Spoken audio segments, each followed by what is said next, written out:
तर आपटे सरकारचा मित्र, सरकार त्याचं संरक्षण करेलच असं जयंत पाटलांनी म्हटले। शिल्पकार आपटेच्या अटकेनंतर जयंत पाटलांची ही प्रतिक्रिया। सरकार गुन्हेगाराला पाठीशी घालणार नाही असं संजय शिरसाट यांनी उत्तर देताना म्हटलंय। तयारी करून ठेवलेली जामीन संरक्षण करण्याचे काम सरकार करेलच। सरकारचा मित्र आहे ना, त्यामुळे सरकारने त्याला काम दिलं। छत्रपती शिवाजी महाराजांचा पुतळा जी बाबतीत ज्या काळज्या घ्यायच्या त्या साध्या काळज्या पण सरकारने घेतल्या नाही। छत्रपती शिवाजी महाराजांचा पुतळा कोसळल्यामध्ये महाराष्ट्राचा स्वाभिमान कोसळला। महाराष्ट्र कधी याला माफ करणार नाही।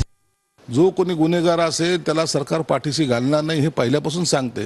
त्याचा प्रत्यय तुम्हाला आलेला आहे। माणूस एखाद्यावर गुन्हा दाखल झाला तर तो पळापळ करतो, अँटिसिपेटरी बेल घ्यायचा प्रयत्न करतो आणि मग विरोधक सांगतात आरोपी कुठे, आरोपी कुठे, आरोपी कुठे, आता जेलमध्ये जाऊन पहा।